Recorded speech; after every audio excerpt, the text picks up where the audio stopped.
نہ صرف جرم کی صفائی کر دی پنجاب سے، کوڑا کرکٹ ہے، گند ہے، اس کی صفائی کر دی، بلکہ ان کے دماغوں کی بھی صفائی کر رہی ہے جو پنجاب کی ترقی سے جلتے ہیں۔ بڑا غصہ آتا ہے کہ مریم نواز شریف پنجاب کی بات کیوں کرتی ہے؟ مریم نواز شریف پنجاب کی بات نہیں کرے گی تو کون آ کے پنجاب کی بات کرے گا؟ جیسے آج پنجاب صاف ہے، خیبر پختونخوا کو بھی ایسے ہی صاف ہوتا دیکھنا چاہتی ہے۔ مریم نواز شریف بلوچستان کو بھی اتنا ہی صاف دیکھنا چاہتی ہے۔ مریم نواز شریف سندھ کو بھی اتنا ہی صاف دیکھنا چاہتی ہے۔ سب کو پیسے بہت ملتے ہیں تو اپنی اپنی حکومتوں سے سوال کرو۔ پنجاب کی ترقی سے جلنے والوں کے دماغوں کی صفائی کروں گی۔ مریم نواز پنجاب کی بات نہیں کرے گی تو کون کرے گا؟ پنجاب آج صاف ہے، چمک رہا ہے، ترقی کا انقلاب آ چکا۔ مریم نواز سندھ، بلوچستان، خیبر پختونخوا کو بھی صاف دیکھنا چاہتی ہے۔ اگر آپ کے گلی محلے گندے ہیں، مہنگائی ہے تو اپنی حکومت سے سوال کرو۔ وزیر اعلیٰ پنجاب مریم نواز کا تقریب سے خطاب۔ عوام کو ان کا حق ان کی دہلیز پر ملنا چاہیے۔ بولی گوگی پنکی کے دور میں پاکستان میں تباہی ہوئی، ہر جگہ گندگی کے ڈھیر تھے، عید قرباں پر گندگی اور تعفن نظر آتا تھا۔ کہا شہباز حکومت کی ختم ہوتے ہی صفائی کا نظام ختم ہو گیا۔ مریم نواز کا صاف ستھرا پنجاب کے ملازمین کے لیے راشن کارڈ کا اعلان۔ صدر زرداری پیپلز پارٹی اور نون لیگ میں کشیدگی کم کرنے کے لیے متحرک۔ صدر زرداری کی طلبی پر وفاقی وزیر داخلہ محسن نقوی بلاول ہاؤس آئے۔ ذرائع کے مطابق محسن نقوی اور صدر زرداری کی 1 on 1 ملاقات ہوئی۔ موجودہ سیاسی صورتحال پر تبادلہ خیال، سندھ اور پنجاب میں تناؤ پر بھی گفتگو۔ صدر مملکت کی وزیر داخلہ کو موجودہ صورتحال میں کردار ادا کرنے کی ہدایت۔ وزیر اعلیٰ پنجاب کے بیانات کے معاملے پر محسن نقوی کل وزیر اعظم سے ملاقات کریں گے۔ صدر مملکت کا پی پی رہنماؤں کو بھی محتاط گفتگو کرنے کی ہدایت۔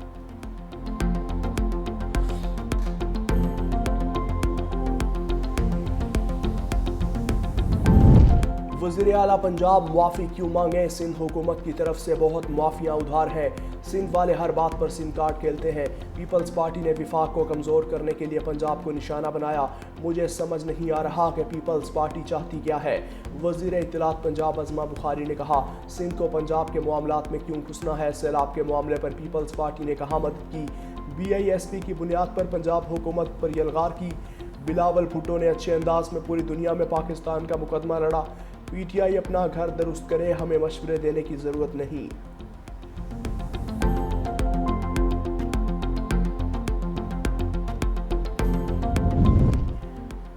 پیپلز پارٹی آپ کی اتحادی ہے، غلام نہیں۔ اپنے گھر کی لڑائی کو ہمارے سر نہ ڈالیں۔ پیپلز پارٹی رہنما پرویشہ خان نے کہا آپ سے پہلے بھی ایک شخص کو ایک پیج پر ہونے کا گمان تھا، وہ پیج کب پھٹا کسی کو پتہ نہیں چلا۔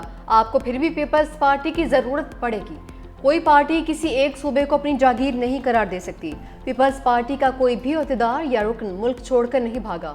پنجاب حکومت کو شہباز شریف کا وزیر اعظم کی کرسی پر بیٹھنا پسند نہیں۔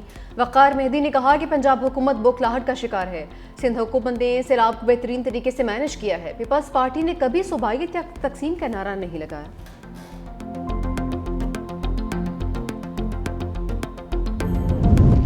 چیلنجز سے نمٹنے کے لیے مسلم امہ کو ایک ہونا ہوگا۔ قیادت کرنا امتیاز نہیں، ایک امانت ہے۔ وزیر اعظم شہباز شریف کا مسلم امہ کے اتحاد پر زور، ہمیں اپنا کھویا ہوا مقام حاصل کرنا ہوگا۔ وزیر اعظم کا انٹرنیشنل اسلامک یونیورسٹی میں تقریب سے خطاب۔ وزیر اعظم شہباز شریف کو international Islamic university of Malaysia کی جانب سے پی ایچ ڈی کی اعزازی ڈگری سے نوازا گیا۔ ملیشیا کی ریاست پہانگ کی ملکہ اور international Islamic university of Malaysia کی آئینی سربراہ تنکو عزیزہ آمینہ میمونہ سکندریہ نے وزیر اعظم کو پی ایچ ڈی کی اعزازی ڈگری سے نوازا۔ وزیر اعظم شہباز شریف سے ملیشین بزنس گروپ کے وفد کی ملاقات۔ وزیر اعظم نے کہا کہ پاکستان اور ملیشیا کے درمیان اقتصادی اور تجارتی شعبوں میں تعاون بڑھانے کی استعداد موجود ہے، جس کے لیے دونوں فریقین بھرپور کام کر رہے ہیں۔ ہم کاروبار کے لیے دوستانہ ماحول بنانے اور کاروبار کرنے میں آسانی کو بہتر بنانے کے لیے پرعزم ہے۔ خصوصی سرمایہ کاری سہولت کونسل بیرونی سرمایہ کاروں کو ہر قسم کی سہولیات کی فراہمی کے لیے کوشاں ہے۔ پاکستان کے اسٹارٹ اپ ایکو سسٹم پر گوبی پارٹنرز کا اعتماد خوشائند ہے۔ وزیر اعظم شہباز شریف ملیشیا سے وطن واپس روانہ۔ اسرائیلی فورسز نے سابق سینیٹر مشتاق احمد کو رہا کر دیا۔ نائب وزیر اعظم اسحاق ڈار نے بھی رہائی کی تصدیق کر دی۔ ایکس پر پوسٹ میں لکھا سینیٹر مشتاق احمد کی صحت بہتر اور حوصلے بلند ہیں۔ وہ اس وقت اردن میں پاکستانی سفارت خانے میں موجود ہیں۔ دوسری جانب سابق سینیٹر مشتاق احمد نے ویڈیو پیغام میں بتایا کہ 150 ساتھیوں کے ساتھ اردن پہنچ چکا ہوں. اسرائیل نے ہم پر بدترین تشدد کیا. بدنام زمانہ جیل پر ہم پر کتے چھوڑے گئے. صاف پانی کی فراہمی بھی نہیں تھی. ہم غزہ کی ناکہ بندی کو توڑیں گے. مزاحمت جاری رہے گی. پاکستان آ کر تفصیلات بتاؤں گا. غزہ کی آزادی تک ہماری جدوجہد جاری رہے گی. مارکہ حق میں ہندوستان پاکستان کا کوئی بھی طیارہ نہیں گرا سکا.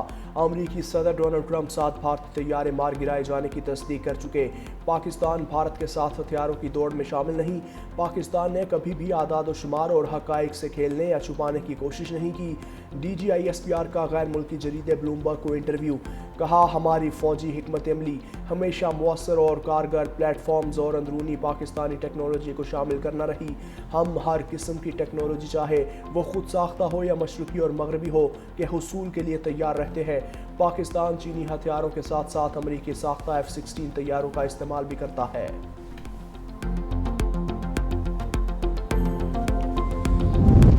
مارکہ حق میں پاکستان کے ہاتھوں بدترین شکست کے بعد بھارتی عسکری قیادت بوکھلاہٹ کا شکار. غیر سنجیدہ اور غیر پیشہ ورانہ طرز عمل کی وجہ سے بھارتی عسکری قیادت کی جگ ہسائی جاری ہے. بھارتی ایئر چیف کا غیر ذمہ دارانہ اور مضحکہ خیز بیانات دینا وتیرہ بن چکا. بھارتی ایئر چیف نے پریس کانفرنس کے دوران کہا بھارت کے کتنے طیارے گرے اس بارے میں کچھ نہیں بولنا چاہوں گا. ہمیں کچھ نہیں بتانا چاہیے تھا کہ کتنا نقصان ہوا ہے.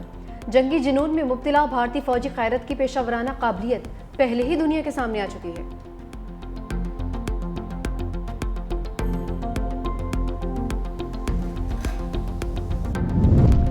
افغانستان کے مسائل پر ماسکو میں بیٹھک. افغانستان میں دہشت گردوں کی موجودگی پر اظہار تشویش. اجلاس میں پاکستان، چین، روس اور ایران کے خصوصی نمائندوں نے شرکت کی. علاقائی امن و سلامتی کے امور زیر غور. اجلاس میں شریک ممالک نے افغانستان میں پائیدار، خود مختار اور پرامن ریاست کے قیام کے عزم کا اعادہ کیا. اجلاس میں افغانستان کو دہشت گردی اور بیرونی مداخلت سے پاک کرنے پر زور دیا. محمد صادق خان کا کہنا تھا کہ شرکاء نے افغانستان میں بعض کالعدم دہشت گرد تنظیموں کی موجودگی پر تشویش کا اظہار کیا. ان کالعدم دہشت گرد گروہوں نے TTP، BLA، مشرقی ترکستان اسلامی تحریک، جیش العدل، داعش اور القاعدہ شامل ہے. اجلاس میں دہشت گردی کے خاتمے کے لیے قریبی ہم آہنگی اور مشترکہ اقدامات پر زور دیا گیا. شکارپور کے علاقے سلطان کوٹ میں ریلوے ٹریک پر دھماکہ. پشاور سے کوئٹہ جانے والی جعفر ایکسپریس کی 4 بوگیاں ٹریک سے اتر گئیں. 2 بوگیوں کو شدید نقصان پہنچا. دہشت گردی کے واقعے میں 4 مسافر زخمی. ٹرینوں کی آمد و رفت معطل. ریلوے ٹریک کو 150 فٹ تک نقصان پہنچا ہے. DS ریلوے کے مطابق ٹریک کا ایک حصہ بحال کر دیا گیا ہے. دوسرے حصے کی مکمل بحالی میں 10 گھنٹے لگ سکتے ہیں. دھماکے میں ایسی دیسی ساختہ بم کا استعمال کیا گیا. وزیر داخلہ سندھ ضیاء الحسن نے SSP شکارپور سے رپورٹ طلب کر لی ہے. ملوث دہشت گردوں کو جلد از جلد گرفتار کرنے کا حکم دیا ہے.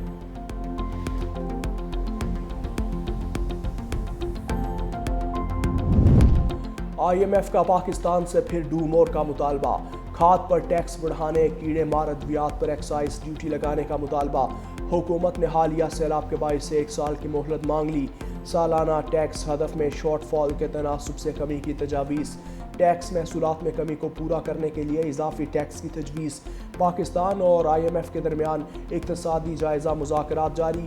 غیر یقینی حالات بیرونی سرمایہ کاروں کا اعتماد متاثر کر سکتے ہیں. علاقائی کشیدگی میں ممکنہ اضافہ معیشت کے لیے خطرناک ہے. حکومت کا برآمدات $34 ارب تک لے جانا کا ہدف. اعداد و شمار IMF سے شیئر کر دیے. جسٹس جہانگیری کیس میں اسلام آباد ہائی کورٹ نے طریقہ کار پر عمل نہیں کیا. سپریم کورٹ آئینی بینچ نے جسٹس طارق جہانگیری کیس میں تحریری فیصلہ جاری کر دیا. جسٹس شاہد بلال نے 5 صفحات کا اضافی نوٹ بھی تحریر کیا. تحریری فیصلے میں کہا گیا کہ ہائی کورٹ کا جج عبوری حکم کے ذریعے عدالتی فرائض سے نہیں روک سکتا. ہائی کورٹ قانون کے مطابق کارروائی آگے بڑھائے. جسٹس شاہد بلال نے لکھا اعتراضات کا حتمی فیصلے کے ساتھ فیصلہ قانون کے مطابق نہیں. اعتراضات کا فیصلہ کیے بغیر کارروائی چلانے کی قانونی حیثیت نہیں ہے. جسٹس جہانگیری کو کام سے روکنے سے پہلے انہیں سنا بھی نہیں گیا.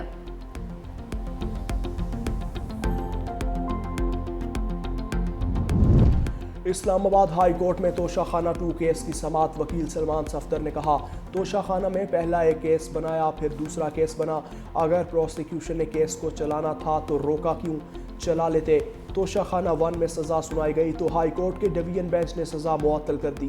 میرے اوپر جیولری گراف سیٹ سمیت دیگر تحائف لینے کا الزام ہے۔ جو جج مجھے سزا دیتے ہیں وہ حق 342 کا بیان قلم بند کرنے کا موقع نہیں دیتے۔ ہم بور ہو گئے، توشہ خانہ سن کر بس کریں۔ سلمان صفدر کا کیس کا حتمی فیصلہ روکنے کی استدعا، عدالت نے کیس کی آئندہ سماعت کی تاریخ بعد میں دینے کا فیصلہ کیا۔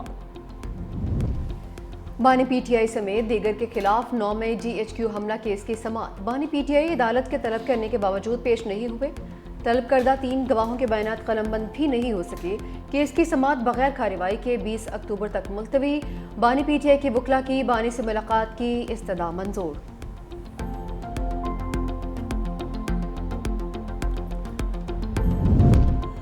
سپریم کورٹ میں 26ویں آئینی ترمیم کے خلاف درخواستوں کی سماعت، عدالت نے براہ راست نشریات کی اجازت دے دی۔ سپریم کورٹ نے لائیو سٹریمنگ کی درخواستوں کو منظور کر لیا۔ کیس کی سماعت کل 11:30 بجے تک ملتوی۔ جسٹس امین الدین خان کی سربراہی میں 8 رکنی آئینی بینچ نے کیس کی سماعت کی۔ وکیل خیبر پختونخوا حکومت نے کہا، ہم چاہتے ہیں کہ کیس کی سماعت کے لیے فل کورٹ تشکیل دی جائے۔ ہر شہری کو عوامی اہمیت کی حامل معلومات تک رسائی ہونی چاہیے۔